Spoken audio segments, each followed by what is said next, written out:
Boa tarde e boa noite a todos.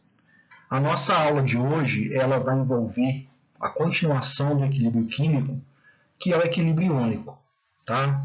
Mas antes de iniciar propriamente o equilíbrio iônico, eu tenho que falar para vocês um pouco de soluções, tá? E propriedades de soluções, concentração de soluções, que por fim vai ser utilizado dentro do conceito de equilíbrio iônico.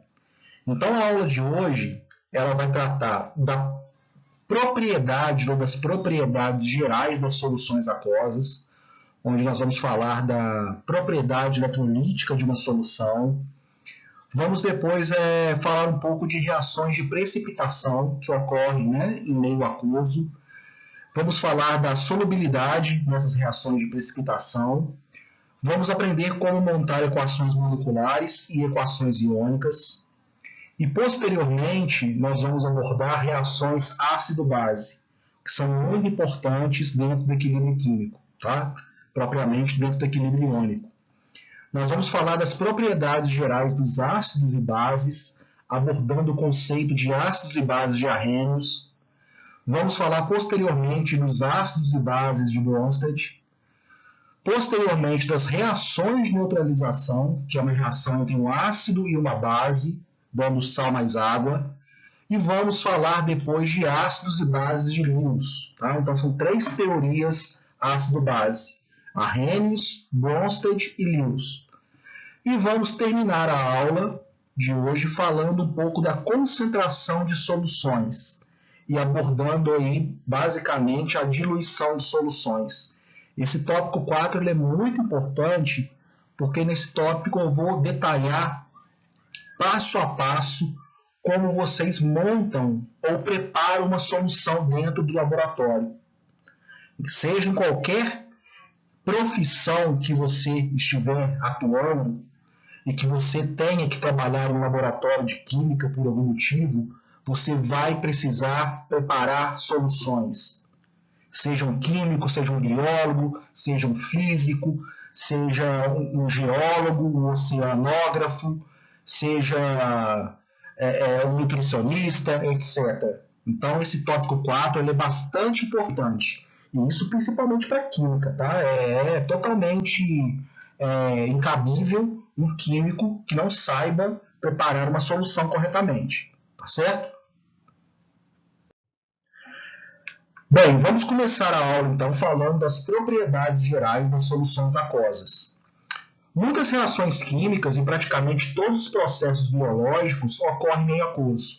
Então, por isso é bastante importante a gente estudar essas reações químicas, como reações reversíveis e o equilíbrio químico no meio aquoso, tá? Porque geralmente o meio no qual ocorrem essas reações. As reações metabólicas que acontecem no nosso organismo são todas em meio aquoso, tá certo? Muitas reações feitas em laboratório, como o pessoal que vai fazer a parte prática da disciplina, vai ver que essas reações são feitas em meio aquoso, tá certo? Então, é um meio muito importante para se estudar reações químicas. E antes disso, então, a gente tem que saber algumas propriedades gerais dessas soluções aquosas, tá certo? Bem, começando aqui por uma definição. O que é uma solução? Uma solução é uma mistura homogênea de duas ou mais substâncias. O soluto é a substância presente em menor quantidade e o solvente é a substância presente em maior quantidade. Então, a solução é isso, é uma mistura homogênea, tá? Apresenta somente uma fase de duas ou mais substâncias. E ela é dividida em soluto, que é a substância presente em menor quantidade, e o solvente, que é a substância presente em maior quantidade. No nosso caso, como a gente está estudando soluções aquosas, o solvente vai ser sempre a água. Vai ser sempre a substância que está presente em maior quantidade. E aí o soluto vai ser a substância que você vai dissolver na água. Tá certo? Bem, nós temos vários tipos de soluções. Nós podemos ter soluções sólidas, por exemplo, tá? A medalha de bronze aí é uma liga metálica, uma mistura de metais, é uma solução sólida. Nós temos soluções líquidas, por exemplo, que é a água do mar. Na água do mar, nós temos diversos sais dissolvidos, né? Então, a água do mar é uma solução líquida. E nós temos uma solução gasosa também, bastante conhecida, que é o ar atmosférico. No nosso ar atmosférico, nós temos uma mistura de gases, principalmente nitrogênio, oxigênio e dióxido de carbono. Tá? E isso tudo se encontra dispersamente ali, né, dissolvido, dando uma mistura homogênea. Tá? Então, nós temos ali uma solução gasosa. Nós temos soluções também que são comercialmente disponíveis, que vocês podem encontrar em vários estabelecimentos comerciais. Como, por exemplo, uma solução sólida, que nesse caso é uma liga de cobalto-cromo, bastante utilizado aí devido à sua resistência mecânica. Nós temos também as soluções líquidas, como, por exemplo, o álcool 70. Né? O álcool 70 é bastante utilizado na asepsia contra o vírus da Covid-19. Nós temos uma solução fisiológica, ou soro fisiológico, né? Que é uma mistura de cloreto de sódio em água, tá certo? É uma solução aquosa de cloreto de sódio 0,9%. Significa que você tem 0,9 gramas de cloreto de sódio em 100 ml de água, tá certo? E nós temos também aí a água sanitária. A água sanitária, comumente chamada aí por várias pessoas de cloro, não tem nada de cloro, né? Cloro é o Cl2, tá? Cl2 é gasoso, é o gás cloro. A água sanitária é uma solução aquosa de um sal, do hipoclorito de sódio, tá certo? Então são soluções aí líquidas bastante comuns, né? E nós temos também uma solução gasosa, que é o botijão de gás lá na sua casa, né? O gás no qual você cozinha. Isso é uma mistura de gases, de hidrocarbonetos, principalmente o propano e o butano, tá certo? Eu quero falar para vocês aqui agora das propriedades eletrolíticas das soluções aquosas. Bem, todos os solutos solúveis em água pertencem a duas classes, os eletrólitos ou os não eletrólitos. O que seria eletrólito ou não eletrólito? Um eletrólito é uma substância que, dissolvida em água, produz uma solução capaz de conduzir eletricidade. Essas soluções são chamadas, então, de soluções eletrolíticas. Já o não eletrólito vai produzir uma solução que não conduz eletricidade. Nesse caso, é uma solução não eletrolítica. Então, é bastante importante que vocês guardem esses termos já, esses nomes, tá? Eletrólito, não eletrólito, solução eletrolítica, solução não eletrolítica, tá bom? Nós temos um exemplo aqui, ó, de um não eletrólito dissolvido em água. Esse não eletrólito, como vocês podem ver, ele não conduz corrente elétrica, então ele não é capaz de acender aquela lâmpada que está ali logo acima. Nós temos em B um eletrólito fraco, tá? Nesse caso, ele causa um brilho pouco intenso da lâmpada. E aqui em C nós temos um eletrólito forte, que nesse caso vai causar um brilho intenso na lâmpada, tá? Vai acender a lâmpada de forma mais eficaz. Então nós temos em A um eletrólito, uma solução não eletrolítica, em B uma solução eletrolítica fraca e em C uma solução eletrolítica forte. Mas o porquê disso? Por que, por exemplo, em B você tem uma solução eletrolítica fraca e em C uma solução eletrolítica forte? Isso é explicado pela formação de íons, tá? Em A, né, como nós vimos, você tem uma solução não eletrolítica, que nesse caso não vai conter íons e a lâmpada não se acende. Já em B, você vai ter uma solução eletrolítica fraca, com poucos íons formados ali em solução. E em C, você tem uma solução eletrolítica forte, que vai conter muitos íons e a lâmpada vai brilhar fortemente. Então, a capacidade de conduzir corrente elétrica está diretamente relacionada à quantidade de íons presentes na solução, tá? De cátions e de ânions do seu soluto, tá certo? Isso é muito importante, porque através da movimentação desses íons lá no meio aquoso é que você vai fechar a corrente e vai ter a formação da corrente elétrica, tá? Um exemplo aqui de uma solução eletrolítica forte, então, é o cloreto de sódio, é o sal de cozinha. Como nós podemos perceber aqui, quando você dissolve, né, coloca um pouco lá do sal de cozinha em água, você tem a dissociação iônica desse sal. O que seria isso? É a formação de íons, tá?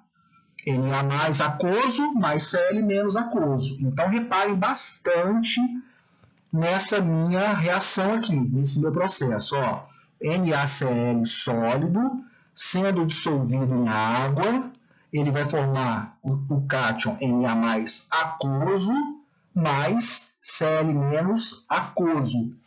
Significa que tanto o meu cátion como o meu ânion estão rodeados de molécula de água. Tá certo? Por isso eu represento o aquoso.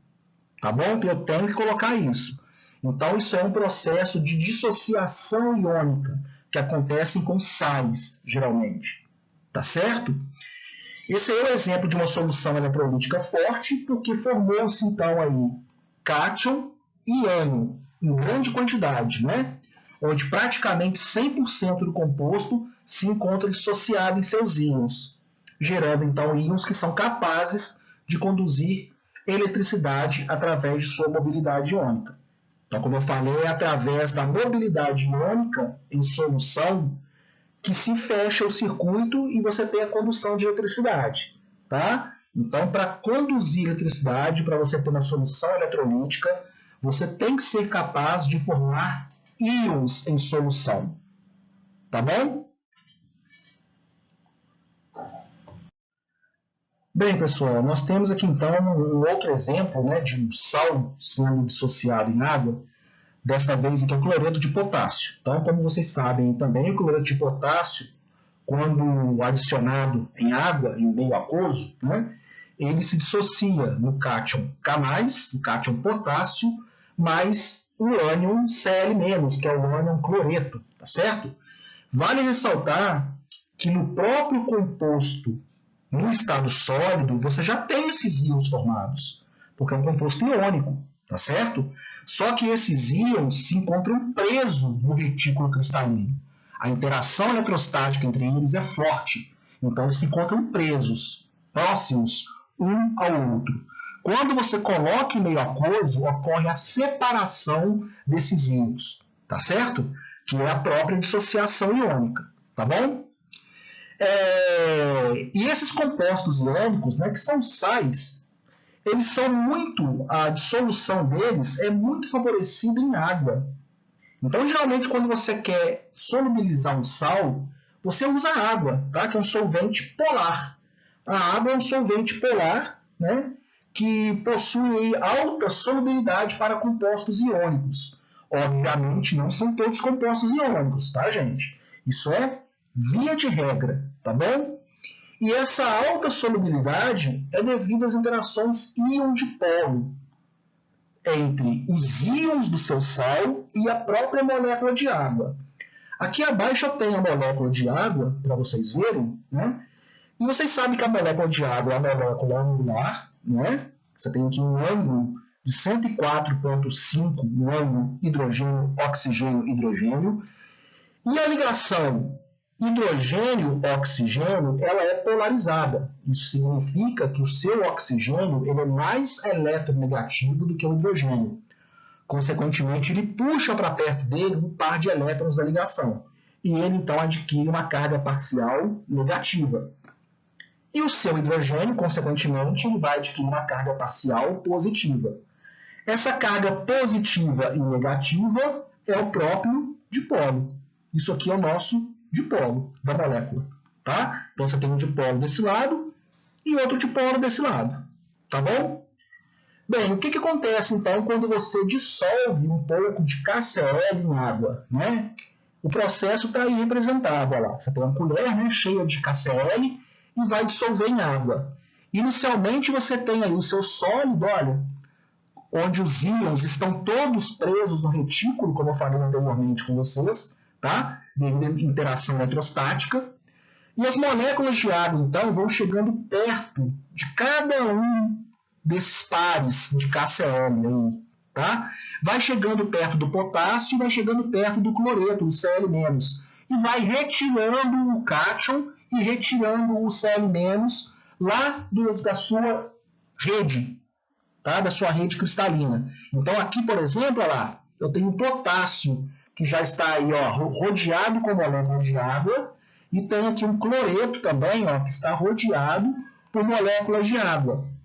Tá certo? Então é assim que ocorre a solubilização ou a dissociação iônica em um sal. E essa dissociação iônica, essa solubilização, ela é muito favorecida, como eu falei com vocês, devido às interações íon-dipolo, que é a interação de solvatação dos íons, ou seja, os íons estão sendo rodeados por moléculas de água. O ânion cloreto ele tem uma carga negativa, um ânion. Então, olha, as moléculas de água se orientam todas com sua parte positiva próxima ao ânion cloreto, né? Ocasionando aí essa interação íon, que é o Cl-, dipolo, que é a molécula da água. Então, uma interação íon-dipolo. E a mesma coisa acontece com o cátion-potássio. Olha só, o cátion-potássio, nesse caso, ele tem uma carga positiva. Então, é a parte negativa da molécula de água que vai se orientar próximo à carga positiva do potássio, ocasionando, então, essa interação eletrostática de interação íon-dipolo, e fazendo tanto que o ânion quanto o cátion estejam solvatados por moléculas de água. Então, Cl- aquoso, potássio mais aquoso. E assim ocorre, então, a solubilização, tá certo? Do seu sal. Aqui nós temos uma observação bastante importante, onde eu trouxe aqui a equação da energia de rede para vocês. A energia de rede foi estudada lá em Química Geral, tá? Na Química Geral 1, né? Ou para outras turmas aí na Química 1, tá certo? Lá em parte de ligações iônicas. Nós sabemos que um composto iônico ele só é formado, né, devido à interação eletrostática e devido a essa energia de rede, que por definição, o que é? A energia de rede é a energia liberada, então tem um sinal negativo, tá certo? Quando um mol dos seus íons no estado gasoso se juntam para formar um mol do seu sólido iônico. Tá certo? Então, quando você tem os respectivos íons no estado gasoso se juntando para formar um mol do seu sólido iônico, você tem uma energia liberada nesse processo. Tá? Essa energia é a energia de rede. Ela favorece muito a formação dos compostos iônicos. E a gente pode observar que na energia de rede eu tenho um parâmetro ali, que é o ε0, que está ali circulado. Esse ε0 é a permissividade do meio ou a constante dielétrica do meio, tá certo? Bem, quando a gente estuda a ligação iônica, essa constante dielétrica ela tem um valor fixo lá, tá bom? Mas quando você dissolve um composto iônico em água, por exemplo, você tem que considerar a constante dielétrica da água, tá? Porque o seu sólido agora vai estar em meio aquoso. Nós temos que a constante dielétrica da água ela tem o valor de 88, aqui, ó. É uma constante dielétrica, eu já posso afirmar para vocês, bem elevada, tá, gente? Então, outro fator que também favorece a dissolução de compostos iônicos e água é a sua alta constante dielétrica. Porque, como vocês podem observar aqui pela equação da energia de rede, quanto maior for a minha constante dielétrica, menor é a minha energia de rede. São grandezas inversamente proporcionais. Então, quanto maior for a constante dielétrica do meu meio onde eu estou dissolvendo o meu sal, menos exotérmico será a interação eletrostática entre os meus íons. E, portanto, mais fácil vai ser para eu separá-los e dissolvê-los em água, por exemplo. Tá certo? Então, isso é bastante importante, tá certo? Eu vou até colocar aqui, ó, sinais aqui de exclamação, tá? Porque isso é muito importante, tá? Eu quero que vocês saibam isso. relacionar esse parâmetro de solubilidade com a questão também da energia de rede. Tá certo? E aqui nós temos a tabela 1 com a classificação dos solutos, né, de alguns solutos, na verdade, em solução aquosa. Nós temos aqui os eletrólitos fortes, tá certo? Então nós temos aqui, ó, compostos iônicos de uma forma geral, tá? Mas tem muitas e muitas exceções. O hidróxido de bário, que é uma base, né, é um composto iônico. O hidróxido de sódio, também que é uma base, é um composto iônico. E agora aqui nós temos compostos covalentes, ó, que são também eletrólitos fortes, olha lá. O HCl, o H1O3, HClO4 e H2SO4. Ou seja, ácido clorídrico, ácido nítrico, ácido perclórico e ácido sulfúrico. Se eu dissolver todas essas substâncias aqui em água, eu vou ter aquele brilho da lâmpada muito intensificado. Por quê? Porque eu vou ter a formação de grande parte de íons em solução. E esses íons vão se movimentar fechando a corrente elétrica. Eu tenho aqui os eletrólitos fracos agora, tá? Então eu tenho aqui, ó, o ácido acético, o ácido fluorídrico, o ácido nitroso, a amônia e a água. A própria água é um eletrólito fraco, tá certo? E eu tenho substâncias não eletrólitas, por exemplo, a ureia, né? A ureia não se dissolve bem em água. O metanol também, tá? Ele vai aí se interagir com a molécula de água, mas não vai criar íons em solução, né? E a ureia é a mesma coisa, ela se dissolve, mas não cria íons, né? Eu tenho o etanol, que também é a mesma coisa, vai se dissolver lá na água, mas não vai criar íons. Eu tenho a glicose e a sacarose, tá? Que é o açúcar de mesa. O açúcar de mesa também é uma substância molecular, né? Como vocês sabem, ela se dissolve em água, você pode solubilizar ela em água até uma certa quantidade, mas ela não vai criar íons, então ela não vai conduzir eletricidade. Tá bom? E eu tenho até aqui um asterisco, né, no ácido sulfúrico, que é para dizer o seguinte: o ácido sulfúrico é um ácido diprótico. O que significa isso? Ele possui 2 hidrogênios ionizáveis, mas apenas o seu primeiro H+, se encontra completamente ionizado. Eu coloquei aqui a equação de ionização do ácido sulfúrico, e é bom que vocês saibam isso também, né? Ensino médio, viu, gente? Então, o H2SO4 aquoso, quando dissolvido em água, né, ele gera o H+, aquoso, que é o cátion característico de ácido, mais o ânion HSO4-, que é o hidrogênio sulfato, tá? Aquoso também. Se eu retirei um H+, né, eu tenho todo o outro restante aqui como carga negativa, tá? E agora, esse próprio ânion hidrogênio sulfato, ele vai continuar perdendo esse hidrogênio aqui, ó. Ele vai perder esse hidrogênio como H+, e se eu retirei um H+, eu tenho que colocar mais uma carga negativa no que sobrou. Então, SO4, 2-, que é o ânion sulfato. Reparem que apenas o primeiro H+, do ácido sulfúrico, ele encontra 100% ionizado. Tá? Apenas esse hidrogênio aqui. O outro hidrogênio, ele é considerado como... ele é mais difícil para sair. Por hora, eu quero que vocês saibam isso. Tá? Então, o primeiro hidrogênio do ácido sulfúrico, ele é completamente ionizado, e o segundo hidrogênio ele demora mais para sair. Tá? Geralmente, né, na fórmula dos ácidos, você sempre tem um hidrogênio primeiro, né, na fórmula. E geralmente é esse hidrogênio que está primeiro na fórmula é que é ionizável. Então, como vocês podem perceber, ó, o ácido sulfúrico ele tem H2SO4. Então, ele tem 2 hidrogênios ionizáveis, como nós aqui vimos pelas suas equações químicas. Tá?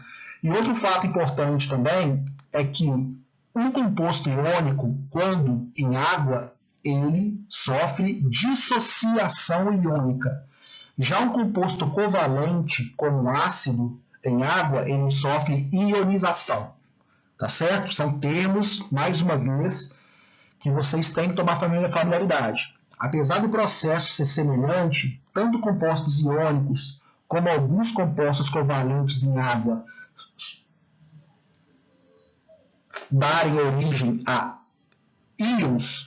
No caso de compostos iônicos, você tem a dissociação iônica. Já no composto covalente, você tem a ionização. Tá bom? E aqui o outro asterisco que tinha aqui, os dois outros asteriscos que tinha aqui, era na água, né? Falando exatamente que a água pura é um eletrólito extremamente fraco. Então, eu estou falando da água aqui sem sais dissolvidos. Tá? Essa água da torneira, que a gente tira da torneira, ela é uma água tratada. Tá? É uma água que tem sais minerais. Eu estou falando da água sem sais minerais. Uma água altamente purificada, tá? Onde eu retiro esses meus sais minerais. Tá? É ultradestilada, tá certo? Então, nesse caso da água, ela é um eletrólito extremamente fraco. Por quê? Se vocês analisarem, a própria água sofre uma auto-ionização. Então, isso aqui é uma equação de auto-ionização da água, tá certo? A água, ela se auto-ioniza formando H+, mais OH-. Só que a concentração tanto de H+, como de OH- são muito baixas. São de 10 a menos 7 mol por litro. A quantidade de íons dissolvidos é muito pouco. Então, por isso que a água é um eletrólito fraco. Tá certo? Bem, como vocês viram, ácidos e bases também são eletrólitos. Falei lá naquela tabela onde eu tinha vários ácidos, né? Eu tinha o hidróxido de potássio, hidróxido de sódio, que essas substâncias também são substâncias que, quando dissolvidas em água, geram soluções eletrolíticas, são eletrólitos. Mas alguns ácidos são diferentes dos outros. Por exemplo, o ácido clorídrico e o ácido nítrico são eletrólitos fortes. Quando eu analiso a reação de ionização do ácido clorídrico, eu vejo exatamente isso. Foi o que eu falei para vocês. Ó, esse hidrogênio aqui é o hidrogênio ionizável. Ele vai sair como H+, e eu vou ter o restante com a carga negativa, um Cl-. E o ácido nítrico é a mesma coisa. O ácido nítrico tem um hidrogênio ionizável. Vai sair como H+, e eu vou ter o restante do ânion com carga negativa. NO3-, que é o ânion nitrato. Essas aí são as reações de ionização do ácido clorídrico e do ácido nítrico em água. Tá certo? São eletrólitos fortes. E eles, então, são ditos ácidos fortes. Por quê? Porque 100% de suas moléculas se encontram ionizadas em água, dando origem, então, a soluções eletrolíticas fortes. Então, ácidos fortes vão dar origem a soluções eletrolíticas fortes, porque os ácidos fortes se encontram 100% ionizados, gerando muito íons em solução. Então, esse é um conceito muito importante também. Do que é um ácido forte? Um ácido forte é exatamente isso. É um ácido onde 100% das suas moléculas se encontram ionizadas, gerando muito íons em solução. Tá certo? Então, esse conceito é muito importante. Mas, por outro lado, nós temos também os ácidos fracos. Os ácidos fracos, por exemplo, são vários, tá? Um exemplo aqui é o ácido acético, é um ácido orgânico, né? O ácido acético está muito presente aí no vinagre, tá? A equação de ionização do ácido acético é essa daqui, ó. O ácido acético ele tem um hidrogênio ionizável. Você poderia pensar que são esses 3 hidrogênios aqui, né? Mas aqui é um ácido orgânico, já é um pouco diferente a questão da nomenclatura, tá? Nesse caso, o hidrogênio ionizável é esse daqui, ó. É o que está ligado diretamente ao oxigênio, esse cara aqui, ó. Esse aqui é o hidrogênio ionizável, tá? Os outros 3 hidrogênios estão ligados ao carbono, eles não vão sair. Então, no caso do ácido acético, eu tenho que esse hidrogênio sai como H+, e eu tenho aqui, né, todo o restante do meu ânion, aqui, né, com carga negativa, que é aqui, ó, é o ânion acetato, tá? Então, essa aí é a equação de ionização do ácido acético. Esse ácido é um ácido fraco, tá? Ele é um ácido fraco porque somente uma certa porcentagem de suas moléculas vão se ionizar. Então, ele vai dar origem a soluções eletrolíticas fracas. Eu vou ter poucos íons em solução. E neste caso, como eu tenho um ácido acético que é fraco, eu vou representar a sua ionização através de um equilíbrio químico. Isso é muito importante. Significa que parte também dos íons acetato vão reagir novamente com os íons H+, gerando mais ácido acético. Tá? Então, por ele ser um eletrólito fraco, eu represento a sua equação de ionização através de um processo reversível, um equilíbrio químico. Já no caso de ácidos fortes, como 100% das moléculas colocadas inicialmente em solução estão ionizadas, eu não vou ter H+, reagindo com Cl- para formar HCl de novo. O processo ocorre majoritariamente em uma única direção. Tá bom? Isso também é bastante importante para vocês notarem. Tá certo? Eu quero falar para vocês aqui agora o tópico 2, que é sobre reações de precipitação. Essas reações são muito comuns, tá, em meio aquoso, e vocês vão fazer vários exemplos aí nas aulas de laboratório. Tá? Então, o que é uma reação de precipitação? É um dos tipos mais comuns de reação que ocorre em meio aquoso, que é caracterizado pela formação de um produto insolúvel em água, ou seja, é um precipitado em água. Tá? Então, esse produto insolúvel é chamado de precipitado. Essas reações geralmente envolvem compostos iônicos. Então, aqui eu tenho um exemplo clássico de uma reação de precipitação envolvendo compostos iônicos, tá? Envolvendo sais. Né? E é a reação do nitrato de chumbo com iodeto de potássio, dando iodeto de chumbo mais nitrato de potássio. Nesse caso, eu quero que vocês reparem, olha, o nitrato de chumbo e o iodeto de potássio estão aqui como aquosos. E a mesma coisa acontece para esse produto formado aqui, o nitrato de potássio. Significa que todos eles estão dissociados em água. Tá? Diferentemente do iodeto de chumbo, onde ela tem aqui um sólido, tá vendo? Significa que o iodeto de chumbo é o meu precipitado dessa reação. Tá bom? E aqui nós temos uma visão molecular aí dos reagentes, né? Do nitrato de chumbo e do iodeto de potássio. Como vocês podem perceber aí, todos os íons, né, cercados por moléculas de água, né, eles estão solúveis em meio aquoso. E aqui uma representação molecular dos meus produtos, né, do meu nitrato de potássio e do meu iodeto de chumbo. Reparem que o nitrato de potássio, né, ele se dissocia em água. Então aqui eu tenho o potássio rodeado por moléculas de água, e o nitrato, a mesma coisa, né? Rodeado por moléculas de água. Está solúvel no aquoso. Já o iodeto de chumbo, ele é precipitado. Então, reparem que aqui está o sólido. Olha. O sólido está todo compactado aqui, né? Que ocorre como precipitado. Eu não tenho os meus íons chumbo 2+, nem e menos iodeto solvatado por moléculas de água. Mostrando, então, que ele é o precipitado, né? E esse precipitado pode ser visto aí nessa reação no tubo de ensaio, né, que, se não me engano, vocês vão fazer no laboratório. Tá? Ele ocorre como um precipitado intenso, né, de cor aí amarela.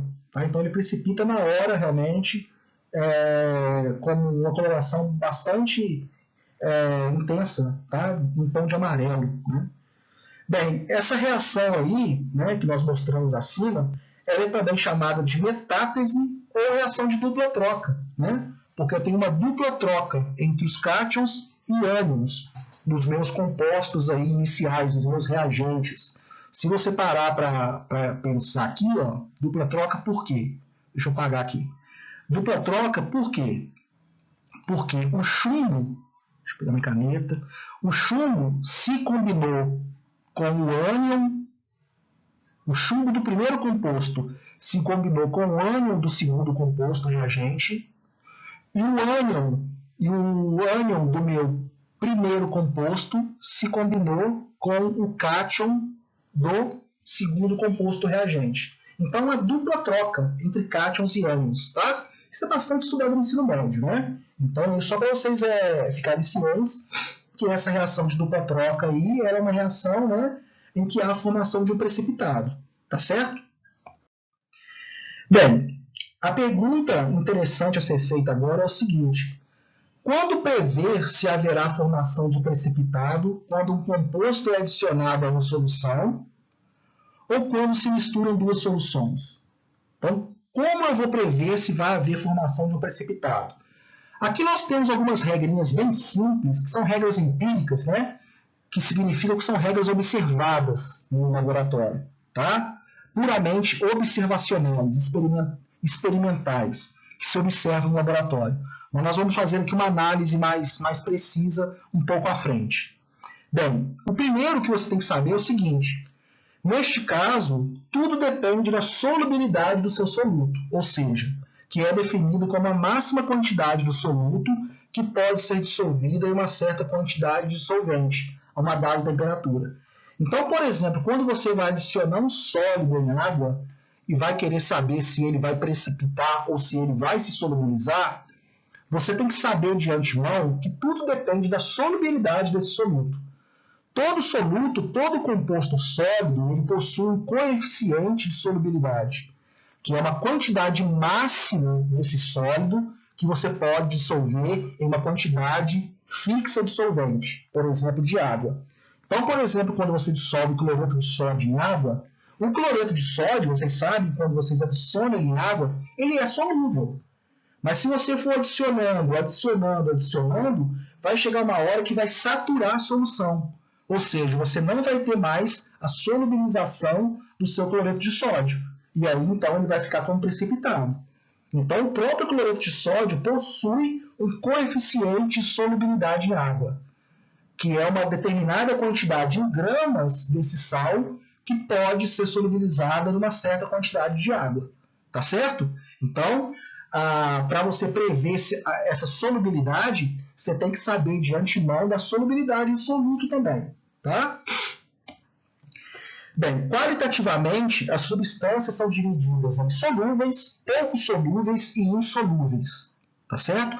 Então, você tem substâncias que, quando adicionadas em água, são solúveis, algumas pouco solúveis ou parcialmente solúveis e outras insolúveis. Uma substância é solúvel quando uma considerável quantidade dessa substância se dissolve a olho nu a uma certa quantidade de água. Caso contrário, a substância é considerada pouco solúvel ou insolúvel. Então, como eu falei com você, aqui são caráter, né? É mais um caráter empírico que eu estou dando, observacional, tá? Então, quando você pegar uma certa quantidade da sua substância sólida, né, e adicionar em água, por exemplo, e esse composto se solubilizar, você pode falar, né, a princípio que ele é solúvel, tá? A princípio, tá bom? Lembrando que ele pode vir a saturar, né, se você for adicionando quantidades cada vez maiores. Essa tabela 2 aqui, ela tem algumas regras de solubilidade para compostos iônicos em água, né, a 25 graus Celsius. Então, nós temos aqui, né, os compostos solúveis, tá? E as suas exceções. Vocês podem observar que os compostos contendo íons de metais alcalinos, como, por exemplo, lítio mais, sódio mais, potássio mais, rubídio mais, césio mais e o íon amônio, são solúveis, tá? Em água. Os nitratos, acetatos, bicarbonatos, cloratos e percloratos, né, contendo esses ânions aí, também são solúveis. Os aletos, né, cloreto, brometo e iodeto, solúveis, tá? Com exceção dos aletos de prata, mercúrio 2+, e chumbo 2+. Tá? Quando o seu aleto tiver esses metais aqui, por exemplo, quando for cloreto de prata, né, AgCl, por exemplo, isso aqui é insolúvel em água. Tá?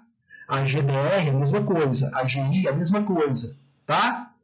Os sulfatos também geralmente são solúveis em água, com exceção dos sulfatos de prata, cálcio, bário, estrôncio, mercúrio 2 e chumbo 2. Tá bom? Isso aqui, então, é uma tabela de compostos solúveis. Bem útil para vocês utilizarem. E aqui reparem uma coisa bastante importante. Os nitratos são todos solúveis em água. Então, todos os nitratos, não importa o nitrato de qual metal seja, são todos solúveis em água. Tá? Isso vai ajudar vocês bastante, tá? Inclusive no laboratório. Tá certo? Aqui nós temos alguns compostos insolúveis, como por exemplo, carbonatos, fosfatos, cromatos e sulfetos, com exceção dos compostos contendo os metais alcalinos e o íon amônio. Se você tiver carbonato de sódio, por exemplo, ele vai ser solúvel em água. Tá? Fosfato de potássio também. Tá bom? Ok? Hidróxidos geralmente são insolúveis, com exceção dos hidróxidos contendo íons de metais alcalinos e o íon bário. Se você tiver, então, hidróxido de sódio, vai ser solúvel. É um hidróxido contendo metal alcalino. Se você tiver hidróxido de potássio, é a mesma coisa. Se você tiver hidróxido de bário, é a mesma coisa. Por exemplo, se você tiver hidróxido de níquel, vai ser insolúvel, porque o níquel não é um metal alcalino e muito menos é o íon bário 2+. Tá? Mas vale lembrar que os compostos ditos insolúveis se dissolvem até uma certa quantidade. Tá? Você não vai notar a solubilidade dele, né? Nesse caso ele vai realmente se precipitar, mas ainda é mais difícil de se observar uma fração que é solúvel dele.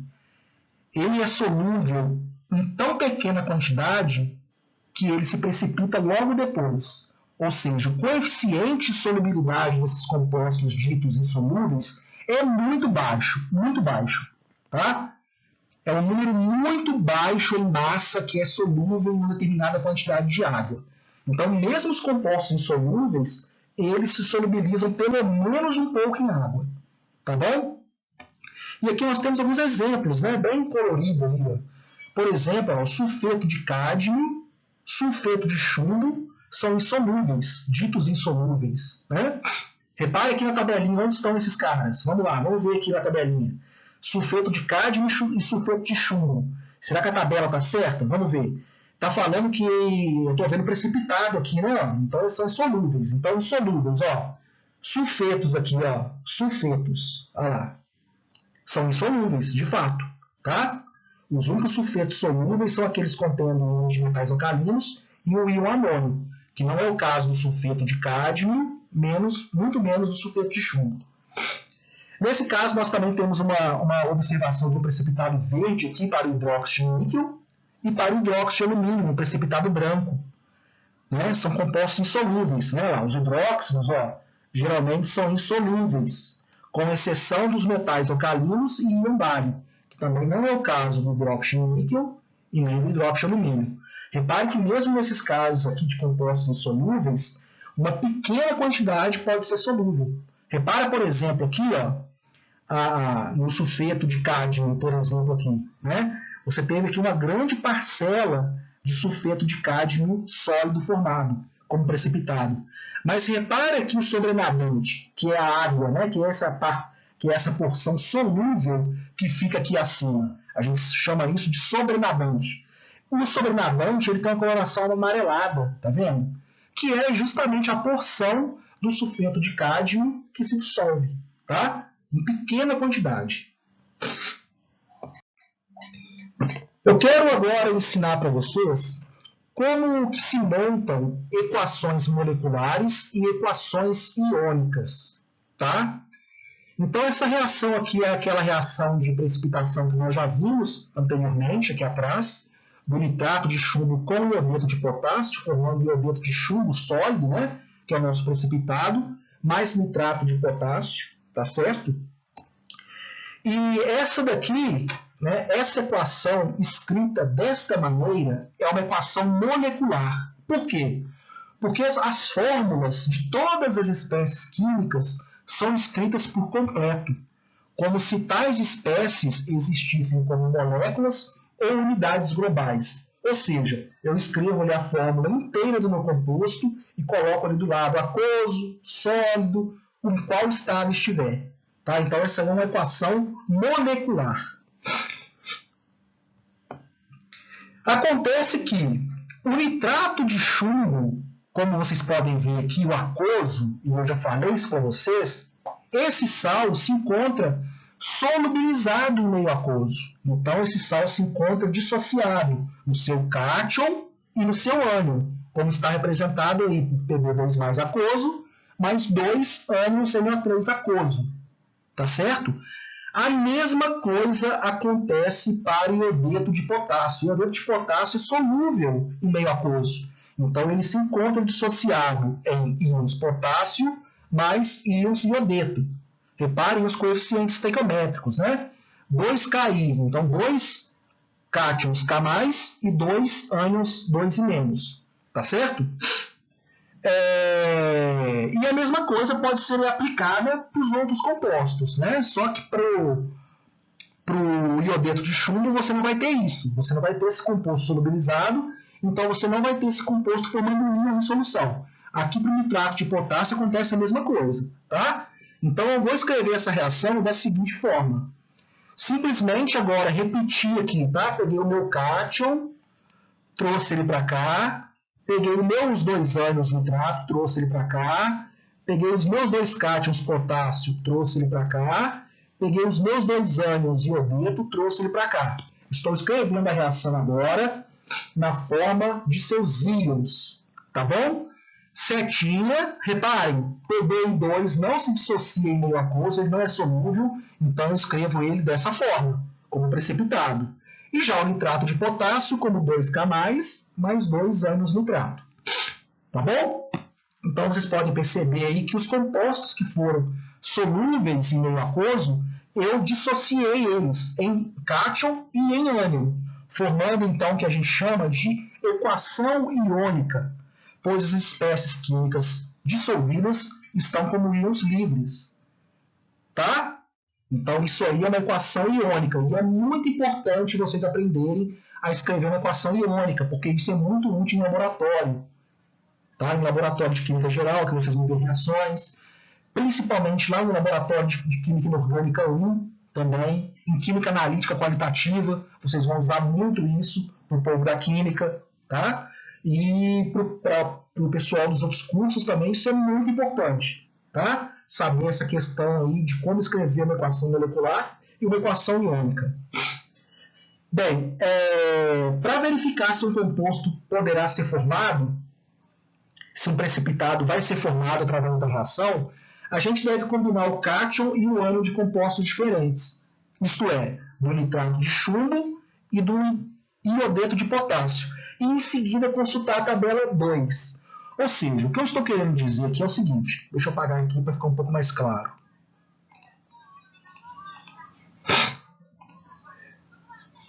O que eu estou querendo dizer aqui é o seguinte, eu te dei essa reação aqui de cima, essa primeira reação aqui.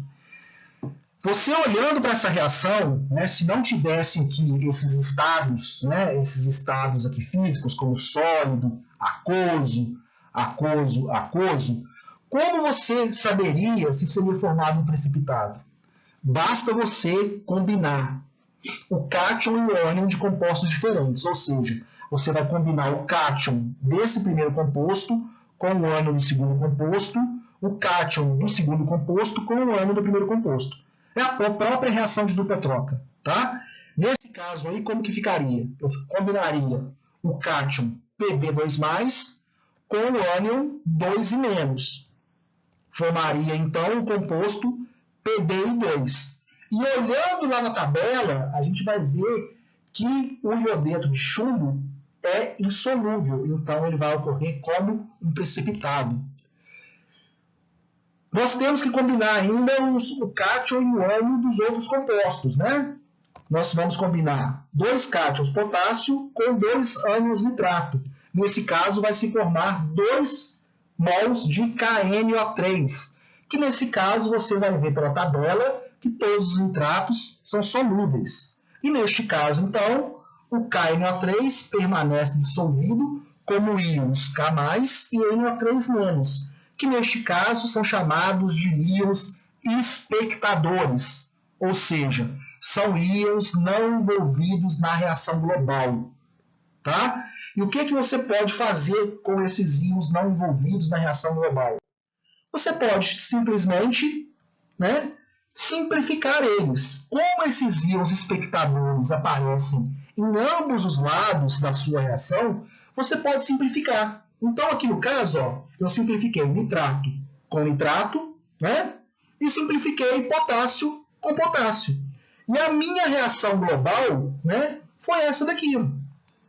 Pb2+, mais 2 e menos, formando Pb e 2 sólido, que é o precipitado. Tudo que estiver antes de uma seta na reação química que for igual ao que estiver depois, você vai poder simplificar. Tá? E nesse caso aí, essa equação é chamada de equação iônica simplificada, que vai mostrar apenas as espécies que fazem parte da reação. Então, nós temos as equações moleculares, as equações iônicas completas e as equações iônicas simplificadas, que vão aí excluir os íons espectadores, tá? Que vão estar ali praticamente dissolvidos em solução. Né? Eles vão passar despercebidos, tá certo? Bem, os seguintes passos orientam sobre a escrita de equações iônicas e equações iônicas simplificadas. Você pode seguir esses passos aqui. Primeiro, escrever uma reação molecular balanceada para a reação, usando fórmulas corretas para os compostos iônicos. E a tabela 2, então, pela consulta dela, vai ser decidido a solubilidade dos compostos. Passo 2. Escrever a equação iônica para a reação. O composto que não aparece como precipitado deverá ser mostrado como íons livres. Ele está ali, né, dissociado em meio aquoso. 3. Identificar e eliminar os íons espectadores em ambos os lados da equação, para chegar à equação iônica simplificada. E quarto e último passo, verifique se as cargas e o número de átomos ou íons estão balanceados na equação iônica simplificada. Obviamente, né, as equações moleculares, iônicas e iônicas simplificadas têm que estar todas balanceadas, tanto em número de átomos ou íons, como em número de cargas. Tá? E aqui, então, eu tenho um exercício para vocês. Em um experimento, misturou-se uma certa quantidade de uma solução aquosa de cloreto de bário a uma determinada quantidade de uma solução de sulfato de sódio, formando um precipitado branco, que está aí exemplificado pela figura ao lado. Escreva a reação molecular, a equação iônica e a equação iônica simplificada para o experimento. E outro exercício, indique quais são os produtos obtidos quando uma solução de fosfato de potássio é misturada a uma solução de nitrato de cálcio. Escreva a equação iônica simplificada correspondente. Então, faça esses exercícios aí para fixação, tá certo? Bem, pessoal, vamos passar então para o nosso tópico 3, falando das reações ácido-base, que são reações também bastante comuns que ocorrem em meio aquoso. Antes de mais nada, eu quero começar falando para vocês das propriedades gerais dos ácidos e bases, antes de passar propriamente para as reações entre ácidos e bases. Existem várias teorias a respeito, né, de ácidos e bases, de classificação de ácidos e bases. A teoria mais simples encontrada aí, né, uma das teorias mais simples, é a do químico sueco Svante Arrhenius, que é chamada de teoria de Arrhenius de ácido-base, ou ácido-base de Arrhenius. Tá? E segundo esse químico, ácidos são substâncias que se ionizam em água, resultando no íon H+, ou H3O+. Então, quando você colocar um ácido em água, ele vai se ionizar, gerando como único cátion o íon H+, ou H3O+. Olha um exemplo aí, é o HCl em água. Quando eu coloco HCl em água, o HCl na CNTP ele é um gás, tá, gente? Então, quando eu mergulho lá o HCl em água, eu vou ter, né, a ionização desse meu composto em H+, mais Cl-. Então, gerou H+, é um ácido de Arrhenius, tá certo? E eu posso simplificar e escrever essa minha reação de outra forma. Veja bem, esse meu H+, aqui, ele é dito um próton H+, tá? Ou um íon H+. Esse íon, ele é muito pequeno. Ele é pequeno com uma carga positiva. Então, raramente ele vai existir sozinho em solução aquosa. O que acontece, na verdade, é que ele vai se combinar com uma molécula de água, gerando o H3O+. Então, o que acontece é que o H+, tá? Ele vai se combinar com uma molécula de água. A letra sai bem feia aqui, porque estou no mouse da gente. Vai se combinar com a molécula de água, formando um H3O+,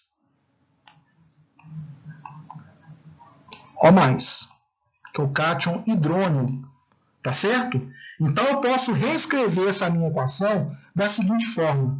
HCl mais água, dando H3O+, mais Cl-.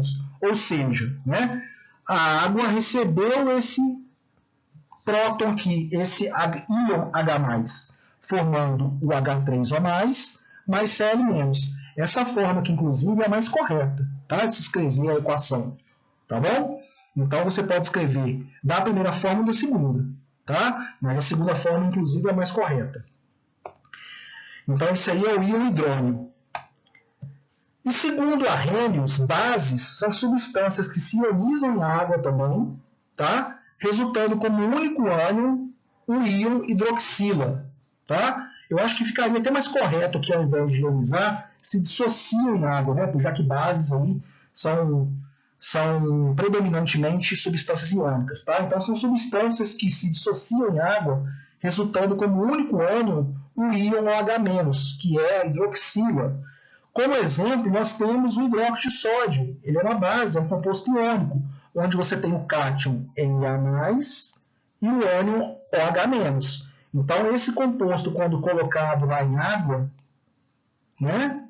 Quando colocado lá em água, ele vai resultar no cátion Na+, mais o ânion OH-, que é o íon hidroxila.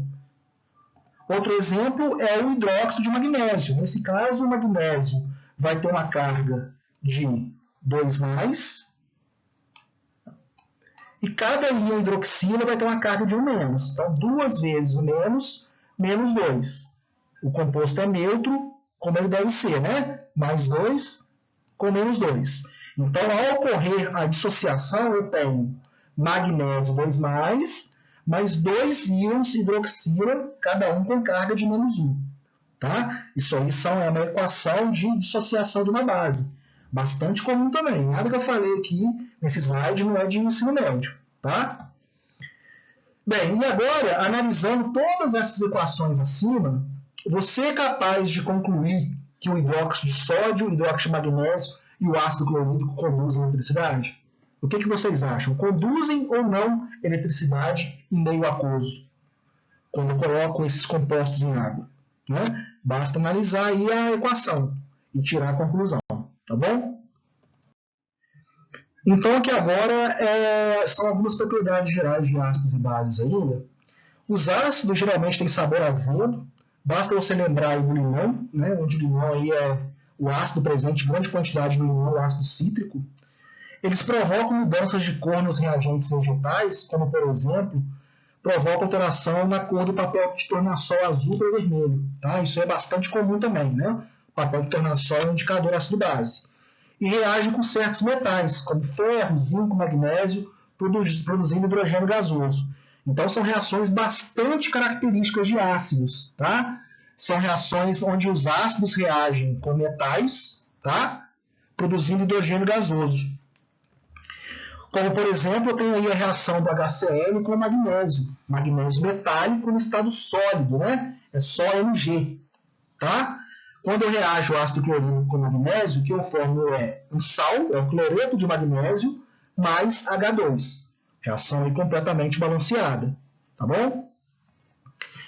E os ácidos também reagem com carbonatos e bicarbonatos, como carbonato de sódio, carbonato de cálcio e bicarbonato de sódio, para produzir dióxido de carbono gasoso. Então, eu tenho aqui a reação, né, do ácido clorídrico com o carbonato de cálcio sólido. Tá? É uma solução de ácido clorídrico aquoso, né, com o carbonato de cálcio sólido. O que eu vou ter aqui é a formação do cloreto de cálcio e do ácido carbônico. O ácido carbônico, por sua vez, ele é bastante instável e ele vai se dissociar em água mais CO2.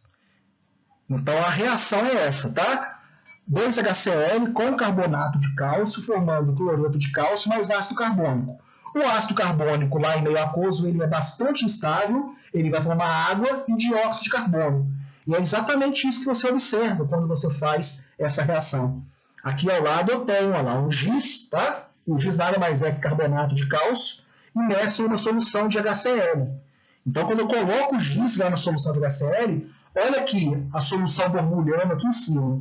Isso aqui é a formação de CO2. Isso aqui é a formação de CO2. Tá? Que é bastante característico quando você reage ácido com carbonato e bicarbonato também. Tá certo? Então, quando você reage ácido com metais, você vai formar hidrogênio. Quando você reage ácido com carbonato e bicarbonato, você vai formar dióxido de carbono. Tá certo? E aqui a reação do ácido clorídrico com bicarbonato de sódio. É a mesma reação quase, né? O ácido mais o sal, aqui o bicarbonato, vai formar outro sal, NaCl, mais H2CO3, que por sua vez é instável, formando H2O mais CO2. Poderia, professor, representar, por exemplo, essa reação? HCl mais NaHCO3, formando direto NaCl e H2O mais CO2, sem representar o H2CO3? Poderia, tá? Mas o que acontece é que se forma o ácido carbônico e ele é instável, e aí ele se dissocia em água mais CO2. Mas poderia escrever também, não teria problema não. Bem, as bases têm sabor amargo, são escorregadias ao tato, você pode perceber se cair um pouco de base na sua mão, você vai sentir como se sua mão estivesse espumando, e eu falo espumando porque está espumando mesmo, tá? Se você, por exemplo, deixar uma lentilha, né, de hidróxido de sódio cair na sua mão, o que vai acontecer é a formação de sabão na sua mão. É uma reação de saponificação, tá? Porque o hidróxido de sódio ele vai reagir com a gordura da sua mão, formando sabão. É uma reação de formação de sabão. Daí esse aspecto escorregadio. Só que isso não é nada prazeroso, porque é extremamente corrosivo, tá? A base é extremamente corrosiva, vai abrir um buraco na sua mão.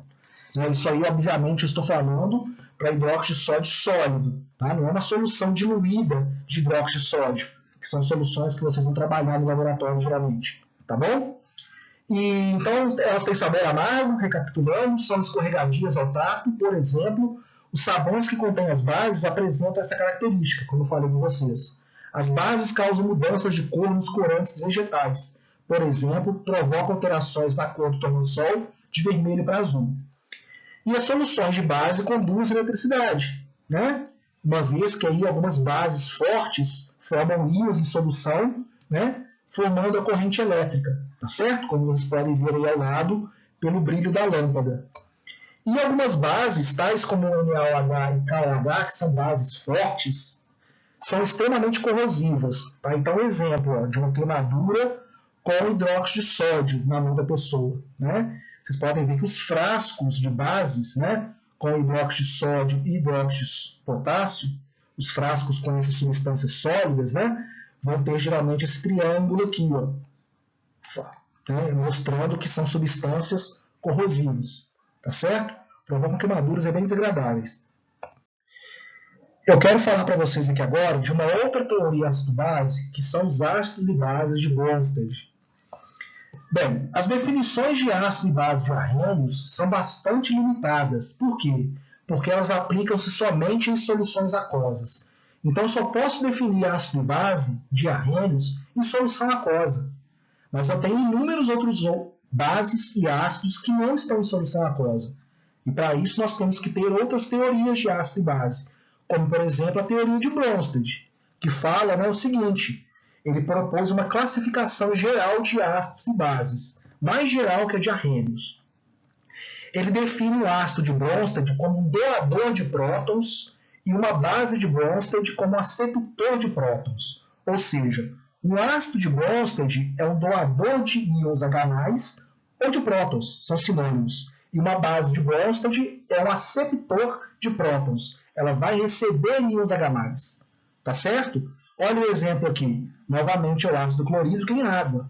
O ácido clorídrico em água, a gente já sabe que ele se ioniza em íons H+, e Cl-. Mas eu já falei para vocês que esses íons H+, eles se combinam com moléculas de água, formando o íon hidrônio, tá certo?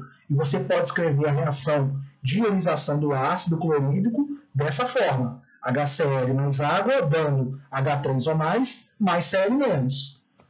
Aqui nós temos a representação molecular da reação, tá? Eu tenho aqui, né, o ácido clorídrico mais a água, formando o H3 ou mais o Cl-. O que acontece aqui é que o ácido clorídrico ele vai doar um próton para a molécula de água, ele vai doar um íon H+ para a molécula de água. Então, esse íon aqui, ó, H+, do ácido, ele vai ser doado para a molécula de água. Tá certo? E aí eu vou ter a formação do H3O+. Então, portanto, o HCl é um ácido de Bronsted, ele vai doar o íon H+. E, por sua vez, a água é uma base de Bronsted, já que ela vai receber esse íon H+ para formar o H3O+. Simples assim, tá certo? E aqui nós temos algumas outras reações ácido-base de Bronsted. Então, por exemplo, a reação que nós acabamos de escrever do ácido clorídrico em água, né, que é um ácido forte. Nós temos o ácido nítrico também em água, formando também o íon hidrônio, da mesma forma que foi formada na reação acima. O ácido nítrico também é um ácido forte. Nós temos aí o ácido acético em água, onde esse ácido acético já foi falado para vocês também. É um ácido monoprótico, né? Só tem um hidrogênio ionizável, que no caso também vai formar o íon H3O+, tá certo? Então todos eles aqui, ó, HCl, HNO3 e ácido acético são ácidos de Bronsted. E a água, nesses casos, que recebem os íons H+, são bases de Bronsted.